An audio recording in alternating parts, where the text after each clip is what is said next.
저는 좀 덥죠. 이제 여름이 올라온가 봅니다. 오늘 제가 여기고 드리고 싶은 거는 이승만 대통령을 좀 잘 알았으면 좋겠다. 이런 위기 때는 위대한 지도자가 그리고 그 사람의 아이디어가 참 중요합니다. 그래서 우리가 아이디어를 만든다기보다는 기존에 우리의 지도자이신 이승만 대통령을 조금 보자 하는. 그러면 이승만 대통령이 참 뭐가 좋았냐 하는 거예요. 그런데 국가를 보면 두 가지가 있습니다. 물론 프로레타리아트 독재 이런 볼시비키 혁명 이런 것도 있습니다만 그건 좀 그렇게 역사가 긴 역사가 아닙니다. 기껏해 봐야 1917년 그리고 모태똥이 그것은 1949년 그 정도입니다. 그리고 그 전의 역사는 두 가지 역사가 있는데 하나는 프랑스를 중심으로 한 그러니까 프랑스 대혁명 그리고 그거는 그 스타트 그 국가의 개념입니다. 국가의 개념. 그러니까 이 국가라는 거 이때 국가라는 거는 국가는 폭력 집단 그런데 영국은 조금 달라요. 영국은 국가를 어떻게 보냐 그러면 커먼웰스라고 봅니다. 커먼웰스가 모든 사람이 잘 먹고 잘 사는 이게 국민의 행복이 그 국가다 그러는 거예요. 근데 이승만 대통령은 국가의 개념도 갖고 있고 강력한 폭력 집단의 개념도 갖고 있었고 그리고 영국 시대 커먼웰스라는 거를 갖고 있었다 하는 거예요. 자, 우리 문재인 사무총장이 얘기했는데 커먼웰스의 입장에서는 그건 계약입니다. 두 사람의 계약이죠. 그 다음에 두 사람의 계약이 아닌 국가를 어떻게 보냐 그러면 국가라는 건 서드 파티 베니피셔리 컨트랙트 그리고 제3 수익자 계약입니다. 그 계약을 두 사람이 하는 거 아닙니까? 그런데 두 사람이 하는데 법을 지킨다 이런 거는 두 사람이 하는 제3자 그러니까 법을 만들어 놓고 서로 계약을 하는 것처럼 한단 말이에요. 그러면 그 국가는 뭐냐 그러면 하이포세시컬 컨트랙트입니다. 이 말은 뭐냐 그러면 가설적입니다. 가설적. 그러니까 논리적으로 이렇게 연결을 시키는 거죠. 그러니까 커먼웰스에서 국가의 개념이 참 약합니다. 그러니까 계약이 제3자를 통해서 계약을 형성을 한단 말이야. 그게 constitutional contract라고 합니다. 그러니까 헌법적 계약이라고 하는 거죠. 거기에 3.10 상임시정부 그리고 3.1운동 그리고 5.18 또 그리고 4.19 거기에 헌법 정신이 거기에 들어갈 필요 없어요. 왜냐 그러면 하이포세시컬 컨트랙트라는 것은 가설적 계약입니다. 가설적 계약이라는 건 굉장히 이성적이에요. 그리고 논리적인 분석적인 계획입니다.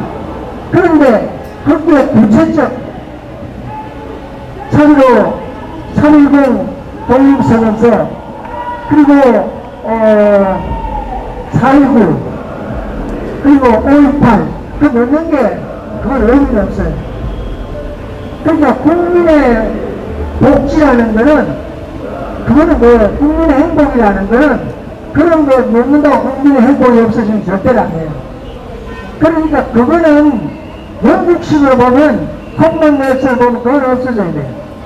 그건 별로 필요 없어요. 자, 그런데 아까 윤준영 사무총장이 얘기했습니다만 5.18 돈을 넣는다. 그러면 커먼웰스 보면 그 소리예요.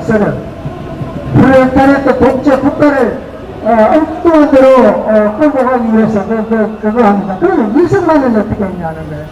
이승만은 이승만 대통령은 코스모폴리타니즘 세계 시민주의를 얘기했습니다. 여기에 국민이 아니라 시민이 들어가요. 시민. 개인의 생명, 자유, 재산을 가진 기본권을 가지고 있는 시민권이 들어가는 거예요. 자, 그런데 그럼 이승만 대통령이 그걸 했냐? 그러면 이승만 대통령 국가라는 것도 통일 집단이다. 그리고 통일 집단을 잘 이끌어야 된다. 컴mon웰스를 어떻게 이승만 대통령이 기획했냐 그러면 이승만 대통령이 프린스턴 대학의 박사학위 논문이 뭐냐 그러면 국제통상에 나옵니다. 국제통상. 그 국제통상이 있으니까 그러니까 코스모폴리탄은 세계 시민주의라는 게 가능하거든요. 그러니까 우리가 다음 정부에 경제를 잘하는 사람, 그러면서 폭력 집단을 잘 이끄는 사람이 능숙한 사람이 와야 돼. 그런 사람이요. 그런 사람 지금 대선 후보가 없어요. 우리 대선 위기에 있다는 거죠. 자, 그러면 이승만 대통령이 고민했던 게 뭐냐 그러면 이승만 대통령은 들어서자마자 트루만하고요. 트루만 6년입니다. 53년까지 했죠.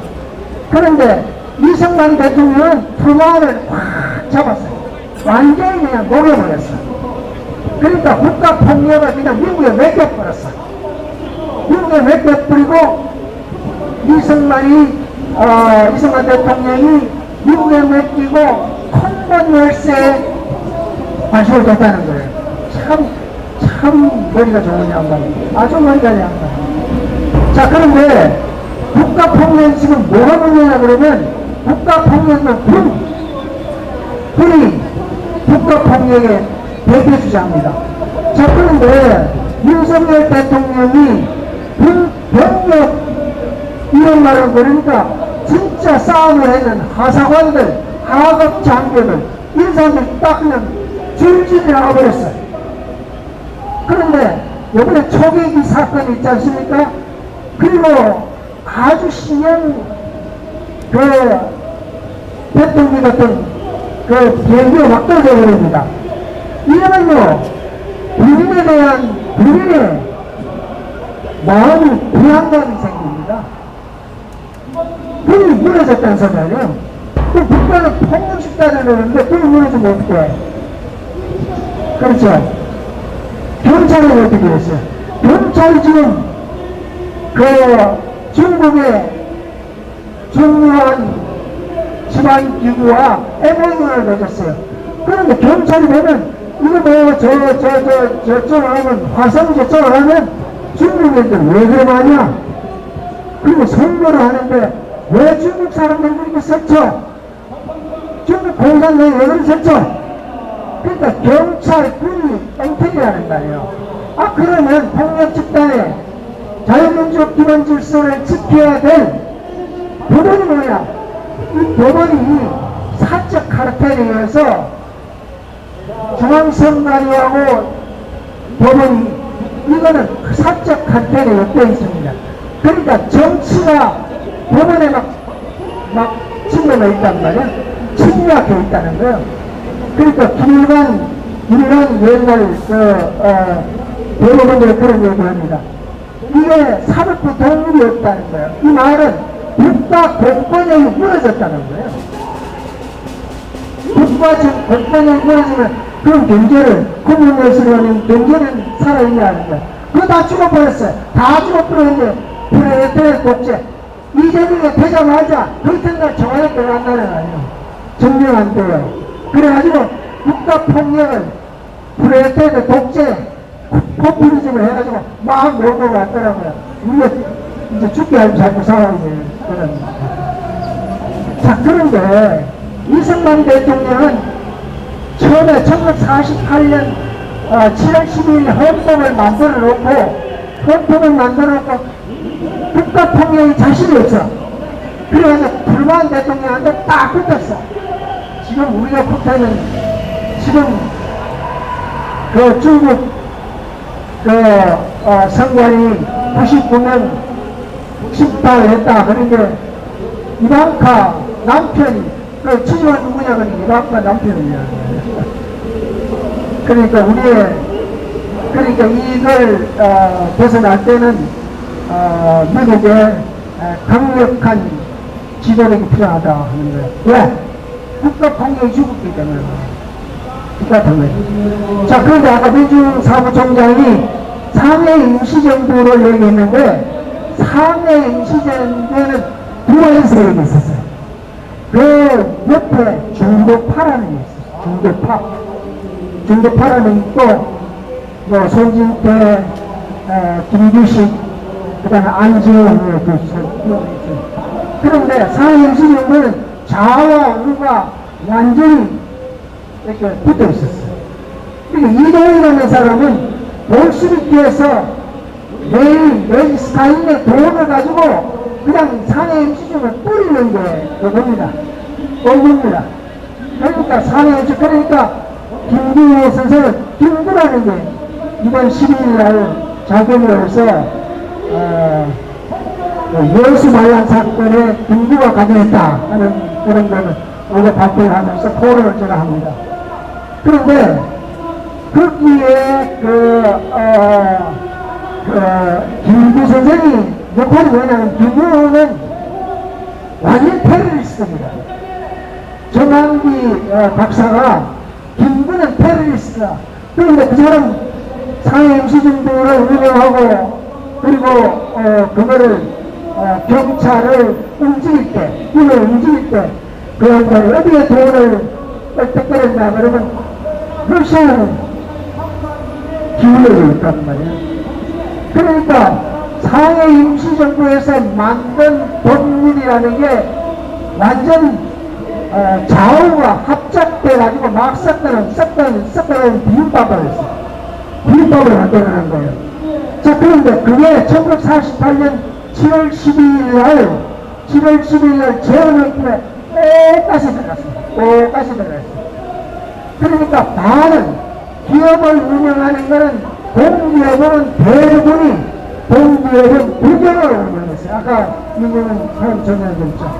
그러니까 대기업은 국영, 그리고 뭐 방산을 한다든가 그리고 뭐 철도를 운영한다든가 다 얘는 공기업입니다. 그런데 1952년 표만 대통령하고 이승만 대통령이 둘이 딱 앉았어요. 표만 대통령도 자기가 통일, 국가 안보를 지키자는 힘이 좀 붙이거든요.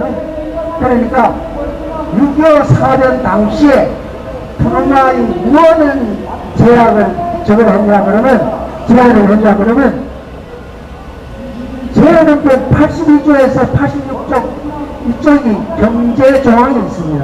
무기화에 대한 경제 조항이 있습니다. 그걸 좀 빼자. 그래가지고 지금 헌법을 보면요, 122조에서 126조, 뭐 120조, 1조라면 국가의 군사상의 제한이 되지 않으면 국가가 민간 기업에 참여할 수 없다고 그랬어요.